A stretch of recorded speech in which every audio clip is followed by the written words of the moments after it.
Hi, I'm Deborah Berke, and I'm Dean of the Yale School of Architecture. And I'm Sunil Bald. I'm Associate Dean at the Yale School of Architecture and Associate Professor at the school. Max Wirsing, incoming MArch 1 student. And I'm Shikha Thakali, incoming MArch 1 student.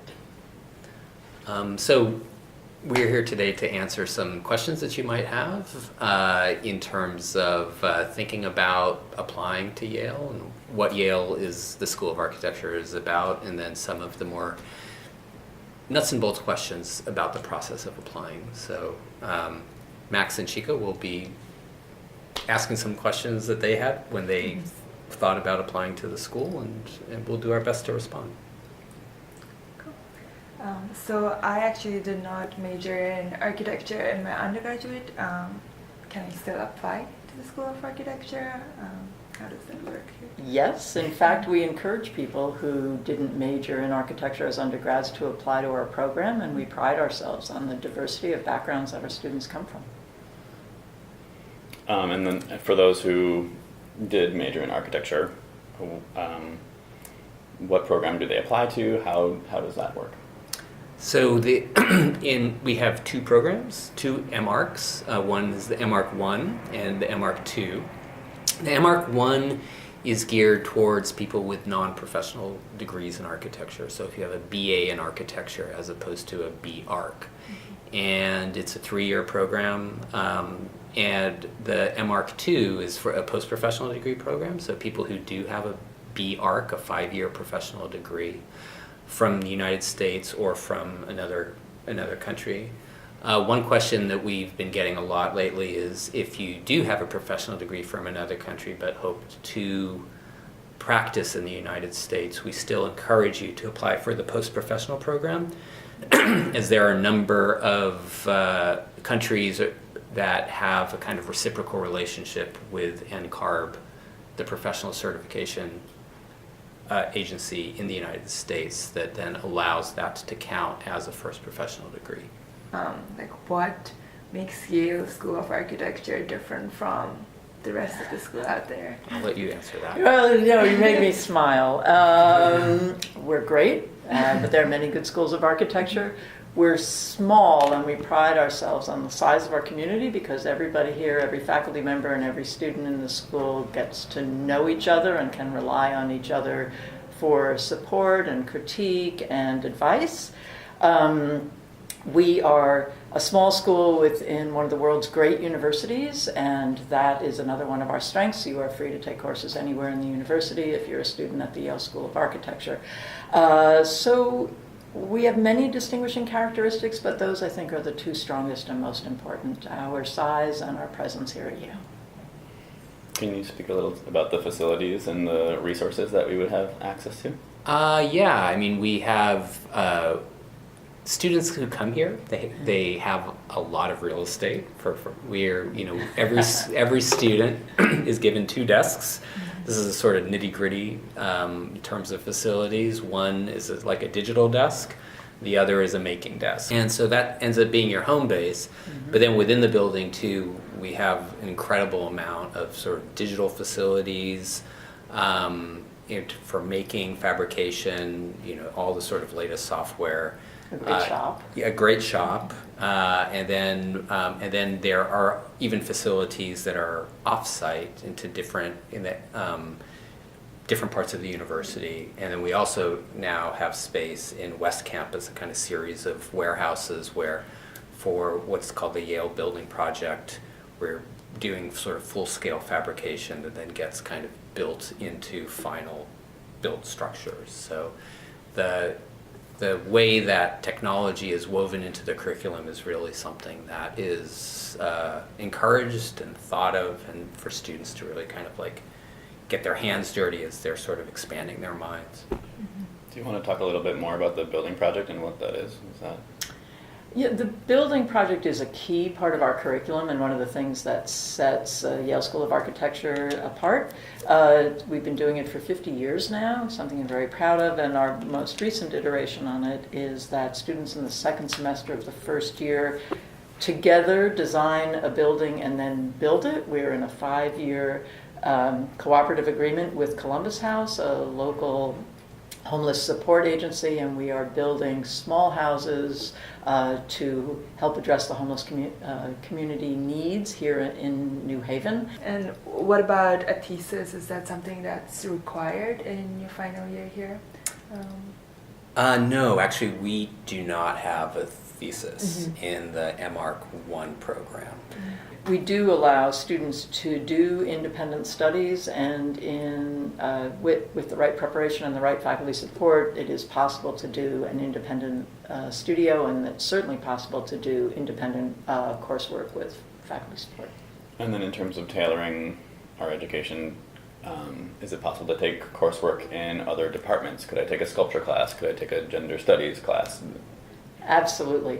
Yale University is open to all students at Yale University, so whether it's the art school across the street or the music school down the block or the drama school, a lot of our students take courses in the drama school on set design, but you can take Italian or French or gender studies or American studies.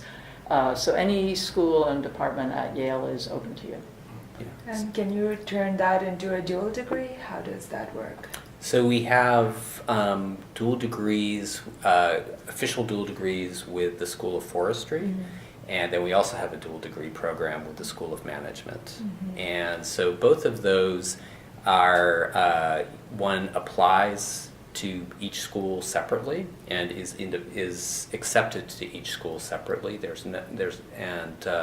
But they've become increasingly popular, through the years that I've been here, the number of students that choose dual degrees on both sides has really been increasing. Is that something that I could then, halfway through my architecture degree, Yes. opt into? Yes, if you're already here and you've decided that you have a strong interest in getting a degree at the School of Management or at FES, School of Forestry and Environmental Science, you can apply while you're here. And essentially the dual degree programs save you time and therefore money, and condense to get the amount of time it takes to get both of those degrees. What about the open house? When does that take place? How many times a year, perhaps? We have 2 open houses, and actually a lot of these questions will also be answered there. And applicants, we do really encourage you to come to the open houses for various reasons. We have one in November 1st, will be this year, and that is just kind of a great way to understand this program, but then also, even especially if you don't have a background in architecture, to sort of understand a little bit more what's involved with an architectural education. Yeah, it's a great opportunity to talk to students who are here, see our facilities, visit the campus and the museums across the street. So I encourage you to come to open house. And if you can't make it in those 2 days, are there other opportunities to visit the school regardless? Yeah, there's basically we get visitors here all the time just because of the building that we're in. We get them from all over the world, but there is always, especially on Mondays and Thursdays are the most active days, and so you're able to kind of really wander through, and because of the open nature of the building as well, and really get a sense of the classes that are going on. Students are always also always welcome questions from prospective applicants, as do the faculty. So you can really just kind of call ahead and make sure what might be the best time to come, and then just show up. So once I've decided I'm applying to Yale, what is the process like? What is, in terms of requirements, what do I need to make sure I have taken care of? A studio course of some kind, freehand drawing, sketching, painting, sculpture, architecture, all count as studio courses. Ceramics, photography, and film do not. We expect you to have taken 2 art or architectural history classes as well. And and also to have a bachelor's degree. Yes, that's right. You need a bachelor's degree. Yes, right. and so this is for the MArch 1, and especially for people who might not have a background. Those that do have a background, a lot of this will have been covered in their undergraduate education. And then as a MArch 2 applicant, you need to have a professional degree in architecture. And then with your application, you'll submit a portfolio. Yes. There are other things like sort of 3 letters of recommendation. All this can be found on the website, as well as transcripts and so on. But the portfolio is a digital portfolio submission, and it can be a range, of work, really just to sort of show who you are. So if you didn't have an architectural background, we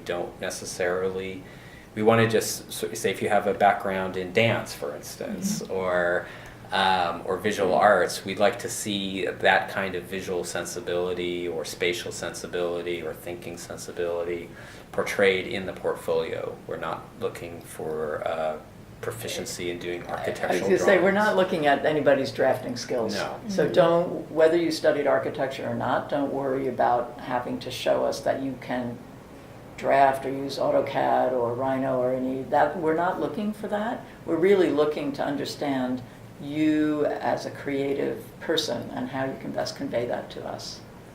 So that portfolio will be submitted as a digital file, PDF, and all this gets kind of uploaded onto the school system, and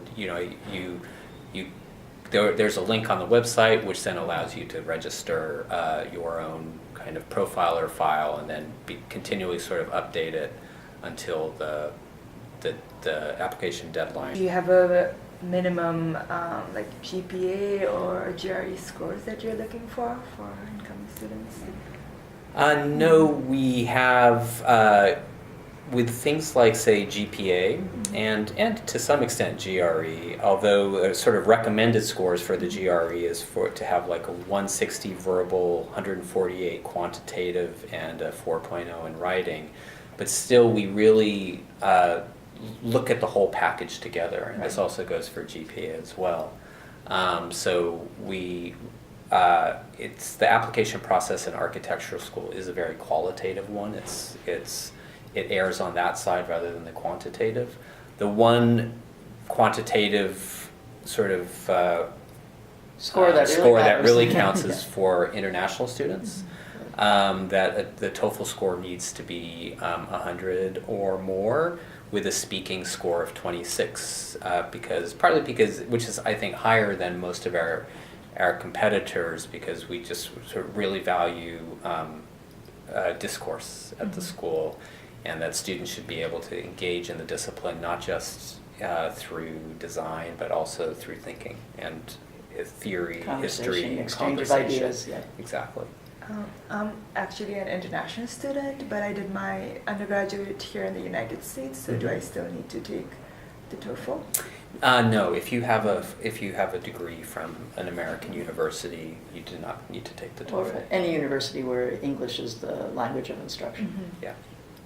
So if I'm coming from another school and I want to transfer credits, is that a possibility, and how does that work? You cannot transfer credits, but you can, when you get here, you can use the experience that you've had as an undergraduate, or courses that you've taken as an undergraduate, to waive out of required courses that are here. Also, on that note, this question of advanced standing comes up often, and so Yale doesn't offer advanced standing in our MArch 1 program. So all students go through the full 3 years, the full 4-semester core studio curriculum, as well as the 2 advanced studios. Financial aid, it's a big factor when deciding on schools. So what kind of financial aid do you have available? Is that available for international students like me as well?